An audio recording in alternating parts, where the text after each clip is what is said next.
Assalamualaikum warahmatullahi wabarakatuh. Welcome to my YouTube channel.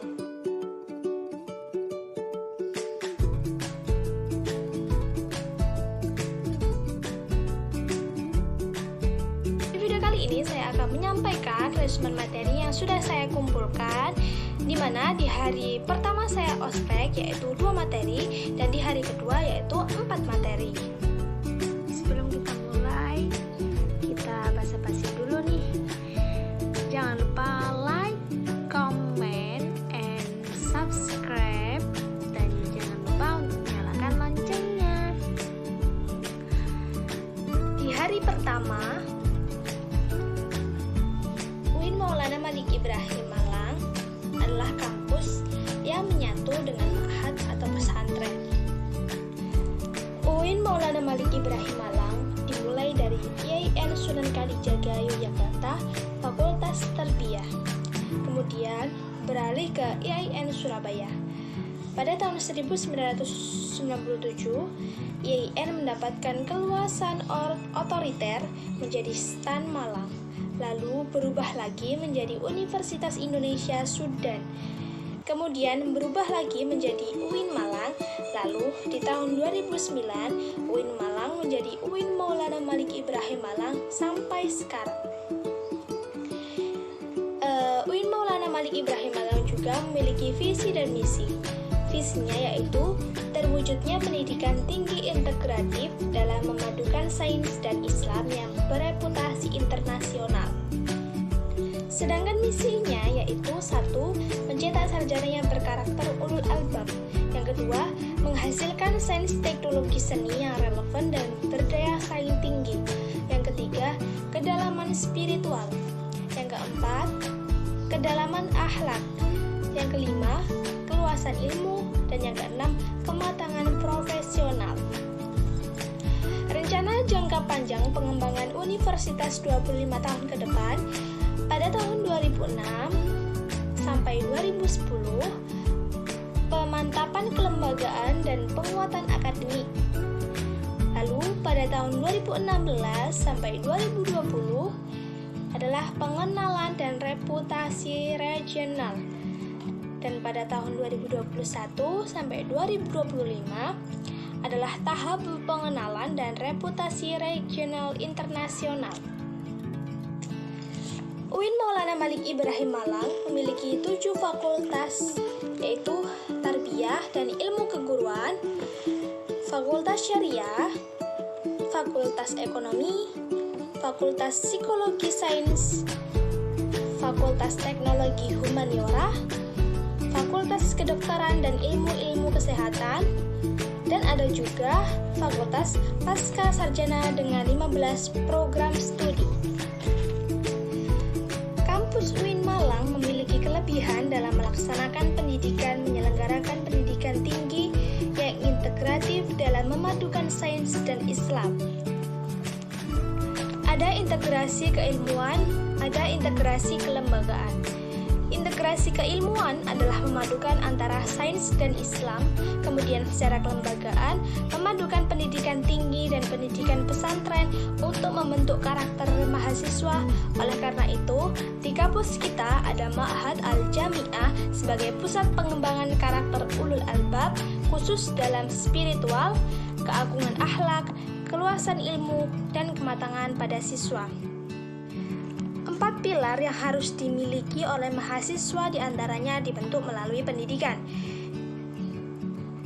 Pertama, UIN Malang mempunyai pengembangan bahasa asing, baik dalam bahasa Arab maupun bahasa Inggris, ataupun bahasa Mandarin. Yang kedua, UIN Malang memiliki perpustakaan untuk pembelajaran mata kuliah. Sebagai seorang mahasiswa, kita dituntut untuk mempunyai pola berpikir ilmiah, lalu berpikir positif atau perilaku positif seperti sopan dalam tingkah lakunya, sopan dalam pakaiannya, dan sebagainya. Lalu menjadi mahasiswa yang harus kreatif atau selalu tampil di tengah masyarakat untuk mengembangkan kreativitasnya. Di dalam UIN Maulana Malik Ibrahim Malang menyediakan fasilitas unit-unit untuk mahasiswa menyalurkan kreativitasnya. Ada 18 unit kegiatan kemahasiswaan, salah satunya studio radio, resimen mahasiswa, unit kegiatan kepramukaan, dan sebagainya. Pesan terhadap mahasiswa dan mahasiswi, pemimpin besar bukan orang yang pandai merangkai kata-kata, tapi orang yang mampu melaksanakan kata-kata yang diucapkannya.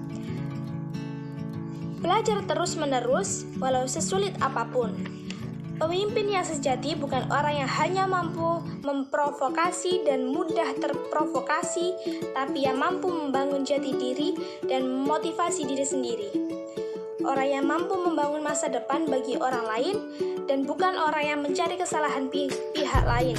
Oleh karena itu, belajarlah mengedepankan sifat positif.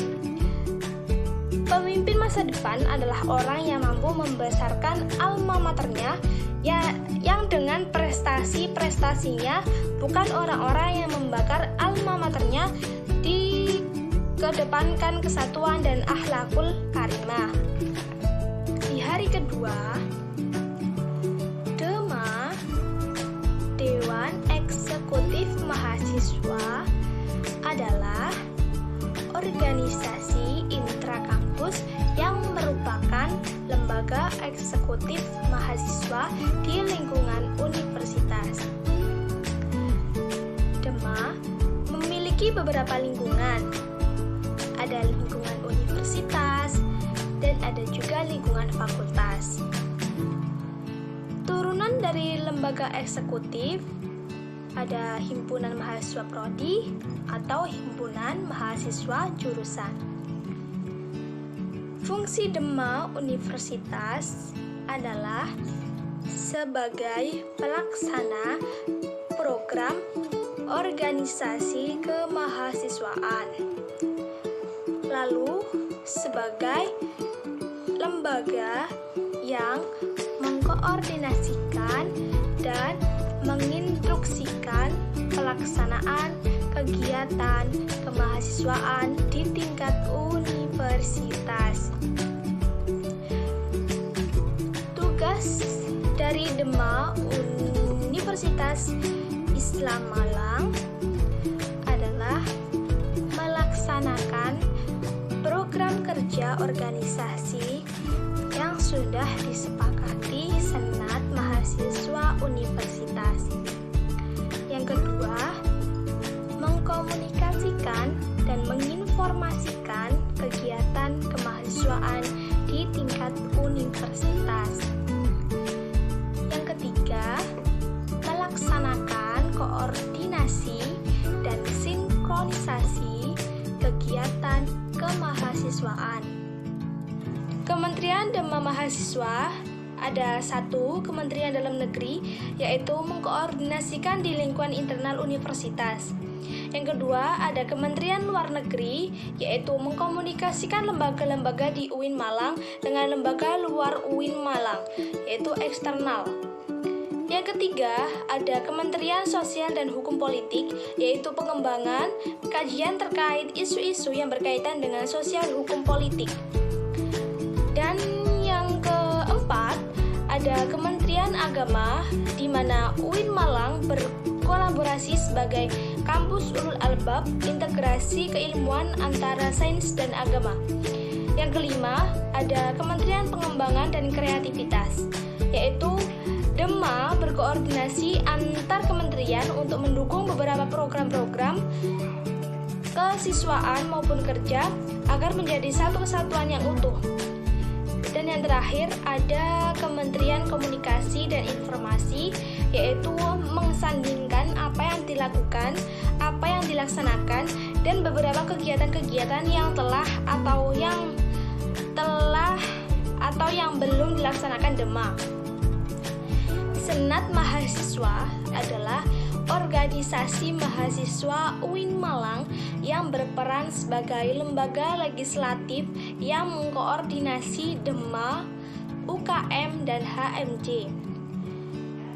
Visi SEMA yaitu terwujudnya Senat Mahasiswa Universitas sebagai lembaga legislatif transformatif, kolaboratif, progresif, berdasarkan atasan kebersamaan dan kekeluargaan serta menjunjung tinggi profesionalitas.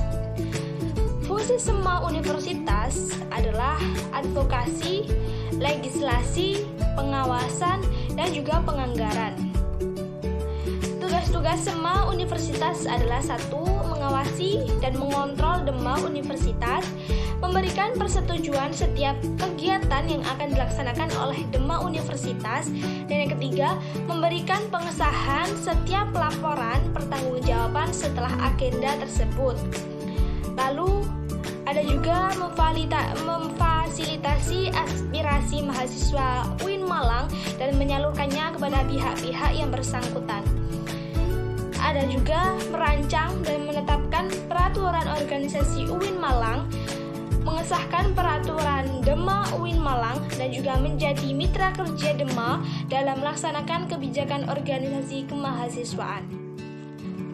Wewenang SEMA Universitas yaitu membentuk undang-undang yang dibahas dengan presiden mahasiswa untuk mendapatkan persetujuan bersama. Yang kedua, mempertimbangkan segala aspirasi mahasiswa. Yang ketiga, memberikan mandat untuk pelaksanaan pemiluan.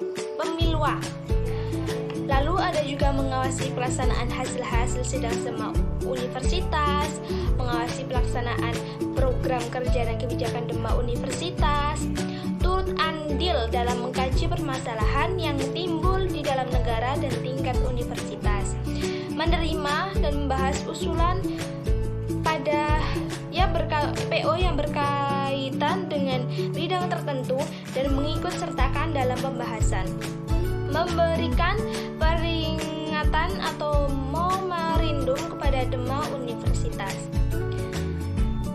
Komisi itu ada komisi A, komisi B, dan komisi C, dan juga komisi D. Di mana komisi A itu terdapat komisi advokasi dan hukum, komisi B yaitu komisi organisasi dan kemahasiswaan, komisi C yaitu komisi administrasi dan keuangan, lalu komisi D itu informasi dan komunikasi. Lalu di sini ada bagian UKM yaitu Menwah. Sejarah Menwah diawali pembentukan oleh Jenderal A.H. Nasution tanggal 1959 di Jawa Barat. Widya Castrena Dharma Siddha adalah semboyan Resimen Mahasiswa Indonesia, memiliki arti penyempurnaan pengabdian dengan ilmu pengetahuan dan ilmu keprajuritan. Dharma Satya merupakan janji resimen mahasiswa. Warna ungu merupakan warna baret yang memiliki makna mulia, berpengetahuan, dan terpelajar. Dasar pendirian Menwah ada Undang-Undang Dasar Negara Republik Indonesia Pasal 30 tentang Pertahanan dan Keamanan Negara. Yang kedua ada Undang-Undang Nomor 3 Tahun 2002 tentang Pertahanan Negara. Yang ketiga ada surat keputusan bersama 3 menteri. Terima kasih telah mendengarkan resumen materi yang sudah saya kumpulkan. Saya harap kalian tidak pernah bosan untuk melihat dan mendengarkan kreasi-kreasi yang telah saya buat. Terima kasih. See you next time. Wassalamualaikum warahmatullahi wabarakatuh.